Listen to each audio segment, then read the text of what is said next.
அந்த ஒரு நிமிடம், ஒரு ஆண்டுக்கு பிறகு வீடு திரும்பும் ஏகாம்பரத்தை வரவேற்க அவன் வீட்டு வாசலிலே எவருமே இல்லை. அவனை பார்க்கும் மனிதர்களுக்கெல்லாம் அவனை எள்ளி நகையாடுவது போன்ற எண்ணம் அவனது மனதில் எழவே, சற்றென செருப்பை கழட்டு வாசலிலே விட்டுவிட்டு வீட்டினுள் அவசரமாய் நுழைய முயன்றான் ஏகாம்பரம். அவனது தாய் செண்பகம் ஓடி வந்து மகனை அரவணைப்பாள் என்று எண்ணிய ஏகாம்பரத்திற்கு ஏமாற்றமே மிஞ்சியது. அதற்கு எதிர்மறையாக அம்மாவின் கூக்குர காதை கிழித்தது. நில்லுடா அங்கேயே, வீட்டுக்குள்ள காலை எடுத்து வச்சினா நீ கலட்டி போட்ட செருப்பாலேயே அடிச்சிருவேன் என்று அவனை 10 மாதம் சுமந்து பெற்றெடுத்த தாய் பட்டாசாக வெடித்தாள். செண்பகத்திடமிருந்து வந்த கடுமையான வார்த்தைகளை கேட்ட மகன் கூசி குறுகி போனான். அவனது மனைவி காவியாவின் கண்களில் தெரிந்த தீப்பிழம்பு அவனை பஸ்பமாக்கி விடுவது போல் தோன்றவே ஏகாம்பரம் நிலை தடுமாறி தலை குனிந்தான். வீட்டிலிருந்து ஓடி வந்தான் மகன் விவேக். தந்தையை கண்ட 15 வயது மகன் முகம் சுளித்து ஏதோ பேசாமல் தூவென எச்சிலை காரி உமிழ்ந்து விட்டு உள்ளே சென்றான். ஓராண்டு முன்பு தனது தோளில் சாய்ந்து தூங்கிய அன்பு மகனாய் இவன். மனம் துடித்தது ஏகாம்பரத்திற்கு.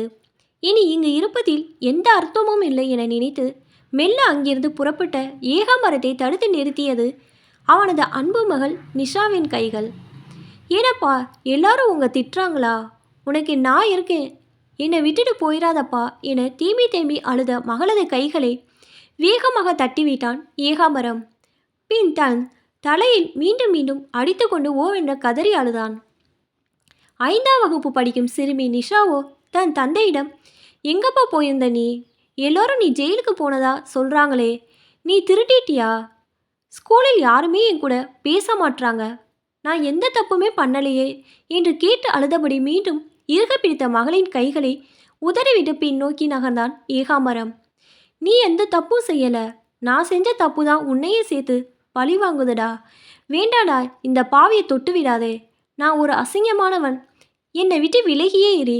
இனி உன் அம்மா தாண்டா உனக்கு எல்லாமே என கூறிவிட்டு மகளை திரும்பி பார்க்காமல் வேகமாக நடந்தான் ஏகாம்பரம். எங்கே போறப்பா நீ என்று கேட்கும் பெண்ணை பார்த்து, நான் காட்டில் மிருகங்களோடு மட்டுமே வாழ தகுதி உள்ளவன் என்று சொல்ல வாய் துடிக்க பதில் பேசாது நடந்தான் ஏகாம்பரம். என்றுமே எவருக்கும் தீங்கு இழக்கும் மனிதன் இல்லை. இருப்பினும் அன்று அமைதியாக சென்று கொண்டிருந்த அவனது வாழ்க்கையில் ஏன் இந்த தடுமாற்றம்?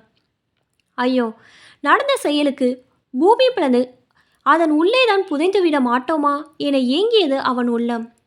ஒரு நிமிடம் மதி இழந்து செய்த செயலினால் பணிபுரிந்த இடத்திலிருந்து நிரந்தரமாக நீக்கப்பட்டான். உறவுகளால் ஒதுக்கப்பட்டான். நாளை தன் மகளுக்கு உண்மை புரியும் போது அவனும் தன்னை வெறுத்து விரட்டுவாள். இனி அவன் செய்ய வேண்டியது என்ன? சற்றென முடிவெடுத்த ஏகாம்பரம் அவனது வங்கி கணக்கில் இருந்த அனைத்து பணத்தையுமே மனைவி அக்கௌண்ட்டிற்கு மாற்றிவிட்டான். நிம்மதி பெருமூச்சு விட்டான். மனைவியிடம் வங்கி விவரத்தை சொல்ல தனது கைபேசியிலிருந்து முயற்சிக்க அவனது நம்பர் கூட முடக்கப்பட்டிருந்தது.